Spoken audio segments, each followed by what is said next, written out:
AJSU party माटी की party है और माटी के लिए लड़ाई शुरू से करती रही है और अभी भी कर रही है और आगे भी करते रहे। बिना विलम्ब किए हुए 1932 या अंतिम सर्वे सेटलमेंट के खतियान के आधार पर झारखंड राज्य में स्थानीय नीति लागू करें। राज्य की पिछड़ी जातियों को आरक्षण देने के लिए ट्रिपल टेस्टिंग कराए, कमेटी का गठन कराए, पंचायत निर्वाचन में यहाँ के पिछड़ी जातियों को आरक्षण दें।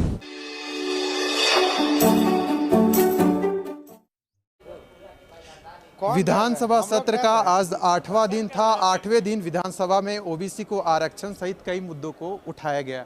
सर, स्थानीय नीति सहित ऐसे कई मुद्दे हैं, इसे लेकर आप लोग राज्य सरकार पर उंगली उठाने का काम कर रहे हैं। सर, क्या कहेंगे, क्या चाहते हैं आप लोग? देखिए, हम लोग राज्य सरकार पर उंगली नहीं उठा रहे, बल्कि राज्य सरकार को आगाह कर रहे हैं, आग्रह कर रहे हैं कि झारखंड राज्य की 3.25 करोड़ जनता के हितों को देखते हुए आप जल्द से जल्द बिना विलम्ब किए हुए 1932 या अंतिम सर्वे सेटलमेंट के खतियान के आधार पर झारखंड राज्य में स्थानीय नीति लागू करें, यहाँ के लोगों को पहचान दें, उनकी अस्मिता को बचाने का काम करें, उनको हक और अधिकार देने का काम करें और राज्य की 1,85,00,000 जनता को, जिनकी आबादी 55% के लगभग है, आप निश्चित रूप से उनका हक और अधिकार दीजिए। राज्य पिछड़ा वर्ग आयोग अपना अनुशंसा इनके हितों के लिए किया है, तो राज्य पिछड़ा वर्ग आयोग की अनुशंसा के आलोक में अब राज्य सरकार को बिना विलम्ब किए हुए यहाँ के पिछड़ी जातियों को आरक्षण देना चाहिए। सर, जो आजसू का विधानसभा घेराव था, ओबीसी को आरक्षण, सरना धर्म कोड, बेरोजगारी, ऐसे कई मुद्दे थे जो आप लोगों में सम्मिलित थे।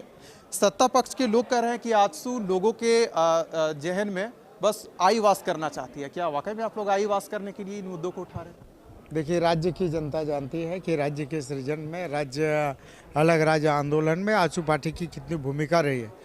आजसू पार्टी माटी की पार्टी है और माटी के लिए लड़ाई शुरू से करती रही है और अभी भी कर रही है और आगे भी करते रहेगी। अपना भाषा, संस्कृति, परंपरा, यहाँ के लोगों के पहचान, उनके हक अधिकार के लिए, उनके अस्तित्व की लड़ाई तो शुरू से आजसू पार्टी लड़ती रही है, अभी भी लड़ रही है और आगे भी लड़ती रहेगी। और निश्चित रूप से आजसू पार्टी की मूल जो जन मुद्दे हैं, यहाँ के झारखंडी भावना के अनुकूल, झारखंडी लोगों के हितों के लिए 1932 का खतियान आधारित या अंतिम सर्वे सेटलमेंट के आधार पर स्थानीय नीति, राज्य पिछड़ा वर्ग आयोग के अनुशंसा के आलोक में पिछड़ों को आरक्षण, जाति जनगणना, सरना धर्म कोड, ये कई ऐसे ज्वलंत मुद्दे हैं जिस पर सड़क से लेकर सदन हर जगह पर मुखर होकर आजसू पार्टी इस बात को उठा रही है और सरकार को बाध्य करेगी कि अब बहुत विलम्ब हो चुका है। राज्य की जनता का भरोसा आप पर से उठ चुका है। अब राज्य की जनता में सरकार के प्रति जनाक्रोश है।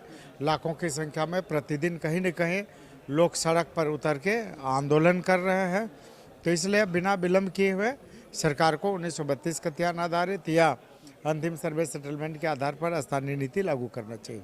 सर, पंचायत चुनाव अभी राज्य में नहीं हो रहा है, विलम्ब हो रहा है।